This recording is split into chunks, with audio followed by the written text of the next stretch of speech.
In this lecture, we will discuss about some circuits of operational amplifier. So first of all, operational amplifier हमारे पास कुछ इस type की device होती है जिसकी सिंबॉलिक रिप्रेजेंटेशन अगर हम देखें तो कुछ इस डायोड की तरह ही होती है, but this is wrong. The actual representation is like that कि यहाँ पे आपके पास दो टर्मिनल्स होते हैं, फिर आपके पास एक टर्मिनल यहाँ पे और एक यहाँ होता है और एक यहाँ होता है. टोटली इसके जो लेग्स होते हैं, इसकी जो पिन्स होती हैं वो 8 होती हैं, but here we are concern with the 4 terminals. जो हमारा कंसर्न होता है वो इन चारों से होता है. उसके अलावा बाकी कुछ चेकिंग के लिए होती हैं ऑफसेट नल वगैरह, उनसे अभी हमारा कोई कंसर्न नहीं है. So here we have positive terminal, negative terminal. The positive terminal is known as non-inverting because it is non-inverting. It is positive. और नेगेटिव जो है वो इन्वर्टिंग टर्मिनल है, तो उसको हम इन्वर्ट कह देते हैं, यानी कि ये इन्वर्ट कर रहा है, नेगेटिव में है. इसी तरीके से यहाँ पे आप माइनस और प्लस बाइसिंग के प्रोवाइड करते हैं. अगर ये वोल्टेज इसको ना प्रोवाइड किए जाएँ सो ये ओपैम्प आपका ऑपरेशन में नहीं रहेगा. अगर हम क्योंकि ये एक बैटरी की सप्लाई हम इसको देते हैं. जैसे कि हमने किसी भी चीज़ को स्टार्ट करना होता है तो उसको कुछ वोल्टेज की रिक्वायरमेंट होती है. सो इसी तरीके से ऑपरेशनल एम्पलीफायर को भी ऑपरेट होने के लिए कुछ वोल्टेज रिक्वायर्ड होते हैं, जो कि 5 वोल्ट की अगर आईसी है तो आप उसको 5 वोल्ट रिक्वायर्ड होंगे.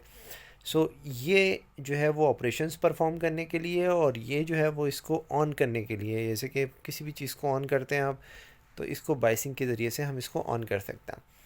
वी आउटपुट, जहाँ पे हम आउटपुट लेते हैं कुछ. अब यहाँ पे हमने कुछ फार्मूलाज देखते हैं. So first of all we have a formula V naught is equals to A into V S. अब ये वी एस क्या है? V S is the difference between this both the voltages. इन दोनों के दरमियान जो डिफरेंस है उसको हम वी एस कहते हैं. तो ऑपरेशन एम्पलीफायर क्या करता है, इन दो जो टर्मिनल्स हैं, जो इसके इनपुट्स हैं, इनके डिफरेंस को एम्पलीफाई करता है. इनके डिफरेंस को एम्पलीफाई करता है. जेड आई जो है वो इसकी इनपुट इम्पिडेंस है. और आइडियल ओपैम्प की अगर हम बात करें कि जो कि आइडियल है, उसकी इनपुट इम्पिडेंस इनफाइनाइट होती है. और जो रियल ओपैम्प है तो उसकी अप्रॉक्सीमेट 10^9 to 10^15 होती है. So it's mean that it's an infinite value. इस ओपैम्प के अंदर क्या होता है? तो आंसर है इसके अंदर एक हमारे पास डिफरेंशियल एम्पलीफायर होता है जो कि कुछ इस तरह से दिखता है, और यहाँ पे हमारे पास दो टर्मिनल्स आते हैं जिनकी हम वोल्टेज को सेम करते हैं, तो ये ऑफसेट नल वगैरह की टर्म कहलाती है. और इसी तरीके से जो ये हम बेस को वोल्टेजेस दे रहे होते हैं दो ट्रांजिस्टर के जो आपके इनपुट्स हैं. सो यहाँ पे वी नॉट जो आउटपुट है वो ए इंटू वी एस है. वी एस आपका डिफरेंस है. नॉन इन्वर्टिंग और इन्वर्टिंग के दरमियान ये डिफरेंस है. इसका मैग्नीट्यूड ले लें कि ये पॉजिटिव नेगेटिव हो सकता है. और जो गेन है उसकी वैल्यू अप्रॉक्सीमेट ओपैम्प के केस में 10^4 से 10^8 तक होती है. गेन का कोई यूनिट नहीं होगा क्योंकि ये कैंसिल आउट हो जाता है. इसी तरीके से V S is equals to V minus minus V plus है. इसके बाद हम अगर एक क्वेश्चन छोटा सा ले लें, ये आपके पास एक सप्लाई है और इसमें आपसे कहा जाए कि आउटपुट फाइंड करके दें. सो अब आप इजीली फाइंड कर सकते हैं. आपको गेन बता दिया 10^5. सो जस्ट आपने फार्मूलाज अप्लाई करने हैं और इसका डिफरेंस निकालना है. इसका डिफरेंस निकाल के गेन से मल्टीप्लाई करवा देना है, तो ये आपके पास आउटपुट आ जाएगा. इसके बाद हमारे पास वोल्टेज फॉलोअर का एक सर्किट आता है कि अगर हम ओपैम्प को as a voltage follower use करते हैं. सो जस्ट आपने क्या करना है कि जो इसका इनपुट टर्मिनल है इसको कंबाइन कर देना है आउटपुट टर्मिनल से. कौन सा वाला इनपुट? जो इसका नेगेटिव इनपुट है, जो कि इन्वर्टिंग इनपुट है, उसको आपने कंबाइन कर देना है पॉजिटिव इनपुट से, आउटपुट से सॉरी. और जो आपका पॉजिटिव टर्मिनल है वो क्या बन जाएगा? वो इसका इनपुट बन जाएगा. अब हम यहाँ पे इनपुट दिया करेंगे. If you talk about the formula, V S is equals to V plus minus V minus V non inverting minus V inverting. इसी तरीके से तो अब आप इस फार्मूले को रीअरेंज कर सकते हैं, क्योंकि आपका वी प्लस जो है वो वी प्लस नहीं है, वो अब हम इनपुट के तौर पे यूज़ करेंगे. तो वी प्लस की जगह क्या आ जाएगा? वी आई आ जाएगा. और वी माइनस को आपने क्यों के आउटपुट से कनेक्ट कर दिया है, तो आप वी माइनस को बता सकते हैं कि ये आउटपुट के बराबर है, तो आप यहाँ पे वी आउट लिख सकते हैं. तो इट्स मीन दैट कि V S is equals to V I minus V O. Okay. So आपके पास जो डिफरेंस है वो V I minus V O आ गया. इसके बाद अगर हम बात करें कि इसी सर्किट में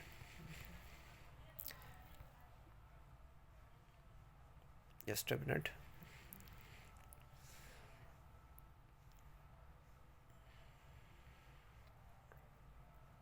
ओके, सो अगर हम ये इस फार्मूले की बात करें V naught is equals to A into V S, so यहाँ से आप वी एस की वैल्यू निकाल सकते हैं। तो वी एस आता है वी नॉट डिवाइड बाई ए। सो ये जो यहाँ पे वी एस लिखा हुआ था वहाँ पे आपने V naught divide by A लिख दिया and then V I minus V O. ये जो वी ओ है इसको आप अगर उस साइड पे ले जाएं, सो कुछ इक्वेशन कुछ इस तरह बनेगी, V I is equals to V O divide by A plus V O. अब हम यहाँ से वी ओ को कॉमन निकाल लें। जब आप वी ओ को कॉमन निकालेंगे तो ये बन जाएगा 1/a+1 इंटू वी ओ, जो कि ये नीचे आपके पास लिखा हुआ है। इसी चीज़ को इट्स मीन डैट कि आपका जो इनपुट वोल्टेजेस है वो गेन के मल्टीपल में आएगा, ठीक है। गेन आपका 1+1/a है।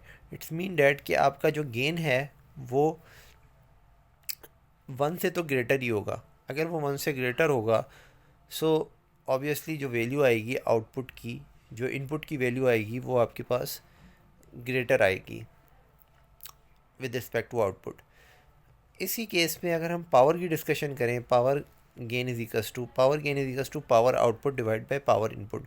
जो पावर गेन की ऑपरेशनल एम्पलीफायर में, तो आउटपुट पावर में जो हमें मिलेगी उसको अगर इनपुट पावर से डिवाइड करवा दें तो ये आपके पास पावर गेन का फार्मूला है। एक पावर के लिए फार्मूला जो हम यूज़ करते हैं वो यूज़ करते हैं P is equals to V square divide by R, P is equals to I square R और P is equals to V I. ये तीन फार्मूले यूज़ किए जाते हैं, एक V square divide by R, एक वी आई, एक I square divide by R. ये आते कैसे हैं, बेसिक आपके पास जो इलेक्ट्रिसिटी होती है उसमें से हम इसको ड्राइव करके लेके आ जाते हैं।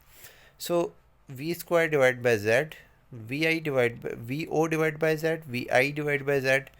क्योंकि जैसे कि ऊपर आउटपुट है तो आउटपुट के लिए आपने वी के साथ और जेड के साथ ओ यूज़ किया, और सिमिलरली जेड इनपुट में भी जो है वो ये काम किया। Because we have output is equals to input, क्योंकि आपका जो आउटपुट है वो इनपुट के बराबर है, तो इसकी वजह से आपका जो आउटपुट और इनपुट वोल्टेजेस हैं वो तो कैंसिल आउट हो जाएंगे और जेड आई जेड ओ आपके पास रिमेनिंग बच जाएंगे। So the final power gain depends on Z I divide by Z O कि इनपुट इम्पीडेंस कितनी है ओप एम्प की और आउटपुट इम्पीडेंस कितनी है। तो ये हमें, क्योंकि इनपुट इम्पीडेंस इनफाइनाइट होती है और बहुत हाई होती है, और आउटपुट इम्पीडेंस जो है वो आइडियल ओप एम्प के केस में तो 0 होती है और नॉर्मली आपके पास कुछ उसकी स्मॉल वैल्यूज़ होती हैं। So here we have large power gain. हमें जो है पावर का जो गेन मिलेगा वो बहुत ज़्यादा मिल सकता है इस केस में। सो यहाँ पे आपने देखा कि हमने दो फार्मूलाज ड्राइव किए।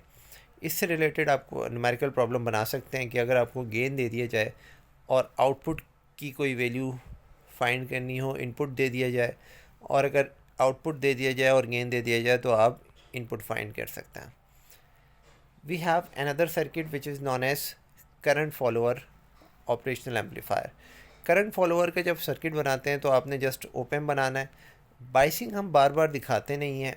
आपने क्या करना है कि जो इनपुट टर्मिनल है वी नेगेटिव उसको कनेक्ट कर देना है with respect to by using R F which is feedback resistance. इसको यूज़ करके आप इसको कनेक्ट कर देंगे आउटपुट से। जब आप इसको आउटपुट से कनेक्ट कर देंगे तो अब यहाँ पे जो इनपुट करंट है वो वी आई है और जो फीडबैक का करंट है वो वी एफ है, और यहाँ पे इनपुट करंट आ जाएगा जो आपके पास बेस का करंट होता है, जो बेस वोल्टेजेस होते हैं। जैसे कि मैंने आपको लेक्चर में बताया था कि ये एक्चुअली बेस होती है ट्रांजिस्टर की, तो यहाँ पे जो करंट इंटर होगा उसको हम आई बी कह देंगे। अगर हम किरचॉफ लॉ इस पॉइंट पे अप्लाई करें तो जो करंट आपके पास आ रहा है वो बराबर है आई एफ और आई बी के। एक तो ये यहाँ पे इक्वेशन बनती है। इसी तरीके से V प्लस को आपने ग्राउंड कर दिया है इस सर्किट के अंदर। सो V प्लस को अगर आपने ग्राउंड कर दिया है तो इट्स मीन डैट कि V प्लस की जो वोल्टेजेस हैं वो ज़ीरो होंगे। ग्राउंड को हम ज़ीरो वोल्टेज पे लेते हैं कि ये रेफरेंस है, आउटपुट वोल्टेज और इनपुट वोल्टेज। सो अब देखते हैं V S is equals to V plus minus V minus, V S is equals to zero minus V I. तो इट्स मीन डैट कि V S is equals to minus V I के बराबर आ रहा है। अगर हम करंट की बात करें तो आपके पास करंट की इक्वेशन कुछ इस तरह बनती है, आई वी जो इनपुट करंट है वो फीडबैक करंट और बेस करंट के बराबर है। क्योंकि इनपुट इम्पिडेंस हाई है तो इसका मतलब कि आपका जो बेस करंट है वो ज़ीरो होगा, ओप एम्प के अंदर कोई सिग्नल नहीं जाएगा। सो इनपुट जो करंट है वो बराबर आ गया फीडबैक करंट के। V I is divide by Z I और V F divide by R F. ये आपके पास एक इक्वेशन बन के सामने आ गई। हमने ओम्स लॉ यूज़ करके वी अपॉन आर पुट कर दिया करंट की जगह पे, क्योंकि जहाँ इनपुट था वहाँ इनपुट आ गया, जहाँ फीडबैक था वहाँ फीडबैक आ गया। इसी तरीके से अब आप ये कह सकते हैं कि फीडबैक का जो फीडबैक के जो वोल्टेजेस हैं वो बराबर हैं V B minus V O के, V B minus V O के। ये हम किस तरह से बता सकते हैं? तो आंसर है कि आप ये बात कह सकते हैं कि जो वोल्टेजेस इसकी बेस पे जाएंगे वो सम है इन दोनों वोल्टेजेस के। जो इनपुट वोल्टेजेस आ रहे हैं यहाँ पे जितने वोल्टेज हैं और ये जो वोल्टेज है इन दोनों का सम है, जो कि यहाँ पे वोल्टेजेस आपके पास डेवलप हो रहे हैं। This is known as Kirchhoff voltage law. Okay, so यहाँ से अब आप क्या कर सकते हैं कि अगर हम फार्मूला लिखें इनपुट के लिए, so I in is equals to V B minus V O divide by R F, ये एक फार्मूला यहाँ से लिखा जा सकता है।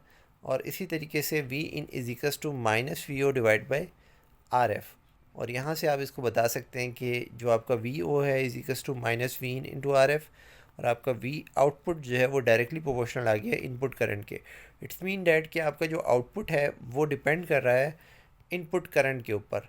अगर आपके पास कोई ऐसी डिवाइस है जिसका करंट आप इसके इनलेट पे दे देते हैं जिस और फाइनली आप मेजर करते हैं आउटपुट में वोल्टेजेस, तो ये हम प्रोसेस कर सकते हैं। That is why this circuit is known as current follower. So इस तरीके से हमने इस सर्किट को देखा। इसमें अगर आप जस्ट इस फार्मूले की बात करें तो ऐसे इस फार्मूले की कोई ऐसी ज़्यादा इम्पोर्टेंस नहीं है। जो आपने ये वाला फार्मूला ड्राइव किया I is equals to V divide by R, और V F I F is equals to R V F divide by R F, और यहाँ से I F is equals to V B minus V O और R F, and then हमने जो है वो इस केस में जो वी बी है उसको ज़ीरो के इक्वल रखा, एंड देन फाइनली आपके पास ये जो आई इक्वेशन, इसकी हमारे पास सिग्निफिकेंस मौजूद है। नेगेटिव साइन जो है वो अपोजिशन के तौर पे आता है। उसके बाद हम डिस्कस करते हैं वोल्टेज एम्पलीफायर को।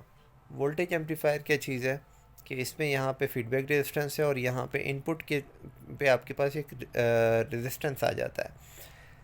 अगर हम इस केस में ओम्स लॉ लिखें तो ओम्स लॉ होती है V is equals to I R, and then अगर हम फीडबैक के लिए ओम्स लॉ लिखें तो V F is equals to I F R F, और अगर हम इनपुट के लिए लिखें तो V I is equals to I F I I R I. So यहाँ से हम आई की वैल्यू निकाल सकते हैं, यानी कि इनपुट करंट की V I divide by R I, और आउटपुट इन feedback current V F divide by R F. Kirchhoff law के अकॉर्डिंग आप ये लिख सकते हैं कि I is equals to input current is equals to feedback plus base current.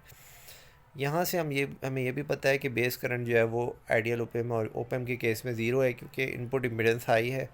So input current is equals to output current आ गया। अब यहाँ से आप V I divide by R I और V O divide by R F लिख सकते हैं कि फाइनली आप आउटपुट जब लिखेंगे तो R F divide by R I into V I आ रहा है, और ये जो R F divide by R I है ये किसके बराबर है? तो आंसर है ये गेन के बराबर है। सो ये गेन आपको किस तरह से मिलेगा? Are F divide by R आई, जो आउटपुट वोल्टेजेस हैं वो कितने आ रहे हैं इनपुट को अगर आप गेन से मल्टीप्लाई करवा दें। सो इसी तरीके से ये कैसे आया? बिकॉज जो आर एफ है इसकी वैल्यू हम बहुत ज़्यादा रखते हैं और इनपुट रेजिस्टेंस की वैल्यू हम कम रखें। सो आपको ये ओपम जो है गेन दे सकता है। कैसे? अगर आप इसको 100 रखते हैं और इसको 10 रखते हैं और ये आपके पास 10 है इनपुट वोल्टेजेस, तो आउटपुट आपको 100 मिल जाएगा। क्लियर है? अगर हम किसी ओपेम को फॉर दी एम्पलीफिकेशन यूज़ करना चाहते हैं तो आर एफ की वैल्यू को इंक्रीज़ करके रखें और आर आई की वैल्यू को डिक्रीज़ कर दें, तो आपके पास इस तरह से इसमें हमें गेन मिल जाता है. So it's all about these three circuit: current follower, voltage follower and voltage amplifier. So इसमें हमारे पास कुछ और केसेस होते हैं कि अगर आप इस सर्किट के थ्रू, जो कि वोल्टेज एम्पलीफायर है, हम कोई रेजिस्टेंस फाइंड करना चाहते हैं, अननोन रेजिस्टेंस, तो वो आप फाइंड कर सकते हैं. जैसे कि आई एक्स, और यहाँ पे जो है फीडबैक रेजिस्टेंस है और इनपुट रेजिस्टेंस, अगर इनमें से कोई एक अननोन कर दी जाए तो आप उसको फाइंड कर सकते हैं. सो उसके लिए हमारे पास जस्ट ये है कि अगर केमिस्ट्री के तौर पे देखा जाए तो यहाँ पे हम इस रेजिस्टेंस को हटा दें एंड देन ये जो वायर है इसको एक इलेक्ट्रोड से कनेक्ट कर दिया और ये जो वायर है इसको दूसरे इलेक्ट्रोड से कनेक्ट कर दिया, और लेट्स से कि उस जो आपने जो जिस इलेक्ट्रोड से इनको कनेक्ट किया है, जिस पोटेंशियल सेल से, उस सेल का हमें रेजिस्टेंस मालूम नहीं है और उसका रेजिस्टेंस आर एक्स है. सो इस आर एक्स की वैल्यू अब आप फाइंड कर सकते हैं क्योंकि आर आई जो है वो आर एक्स बन चुका है. सो अब आप यहाँ पे इसको आर एक्स को रखें और बाकी वैल्यूज़ अगर आपको गिवन है तो सेल का रेजिस्टेंस फाइंड कर सकते हैं.